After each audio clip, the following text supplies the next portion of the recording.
مرحبا، كيفكم؟ يعطيكم العافية. وصفتنا لليوم من أشهى الوصفات ووصفات الكفتة اللي ممكن نعملها، وهي كرات الكفتة بالصلصة البيضاء اللي لازم تجربوها. تابعونا لآخر الفيديو لتتعرفوا على عمل الوصفة. في البداية هون أنا استخدمت اللحمة المفرومة.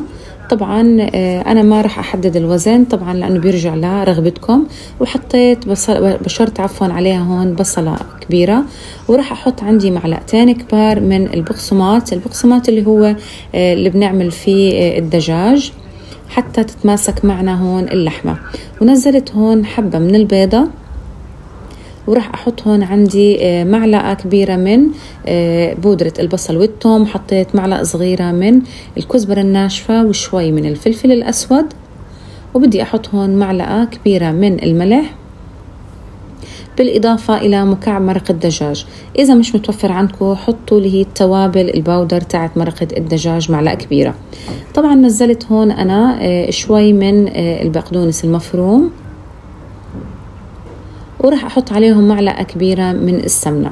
زي ما حكيت لكم صبايا إنه البقسماط هون هي اللي بتخلي اللحمة عنا أو الكفتة تتماسك، وراح أحركهم بإيدي بهاي الطريقة حتى تتجانس عندي كل المكونات.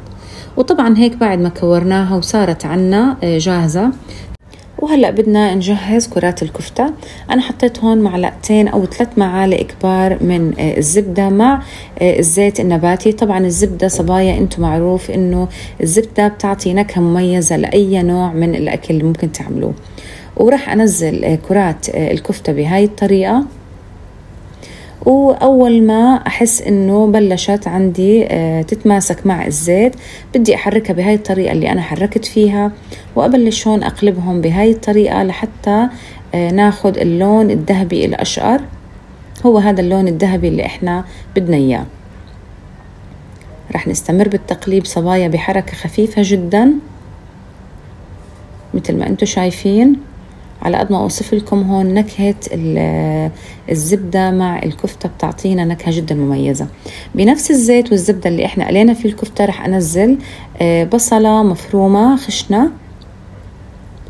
رح أضلني أستمر هون بالتحريك لحد ما تتدبل معنا البصلة كتير منيح، ورح أنزل عليهم هون معلقة كبيرة من الثوم المهروس بما يعادل 3 ضروس من الثوم.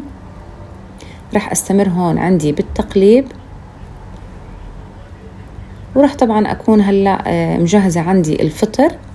طبعا صبايا فيكم تستخدموا الفطر أو المشروم اللي هو الفريش أو المعلبات. أنا كان موجود عندي المعلبات واستخدمته، ورح أبلش هون أحرك فيه بهاي الطريقة. ونزلت عليهم 3 معالق كبار من الطحين مثل ما أنتم شايفين، ورح أوطي عليهم على النار الواطية وأستمر هون بالتحريك لحد ما أتخلص من الكتل الموجودة عندي في الطحين.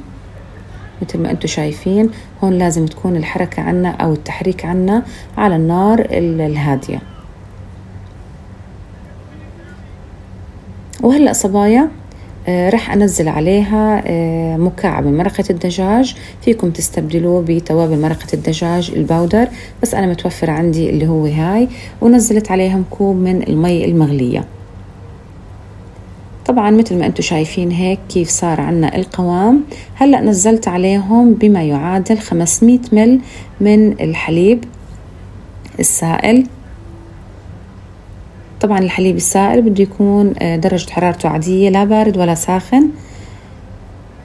وبدي أستمر هون بالتحريك والتقليب صبايا لحتى أتأكد إنه عندي كل تكتلات الطحين صارت عندي دايبة وما في عندي أي تكتلات. بمسافة ما تغلي عنا هون الصوص رح أنزل كرات الكفتة، ورح أستمر هون بالتحريك. صبايا في نقطة كتير مهمة لازم أحكي لكم عليها. إذا حسيتوا إنه عندكم الصوص الأبيض كتير جامد فيكم تحلوه بشوي من يعني ربع كاسة أو نص كاسة من المي أو نص كاسة من الحليب السائل، بس المفضل إنه يكون المي أفضل. وفيكم أنتوا طبعا بعديها تعدلوا الملح على هوا الرغبة. طبعا هون أطيب شيء ممكن تاكلوه مع كرات الكفتة هو الرز الأبيض بالشعرية مثل ما أنتم شايفين. نكهته كتير طيبة مع كرات الكفتة. وهيك صارت صبايا وصفتنا جاهزة لهاليوم. بتمنى إذا الوصفة عجبتكم والفيديو أعجبكم لا تنسوا الاشتراك بقناتي والضغط على زر اللايك وتفعيل زر الجرس ليوصلكم كل جديد. وصحتين وألف عافية على قلوبكم، وشكرا لحسن المتابعة.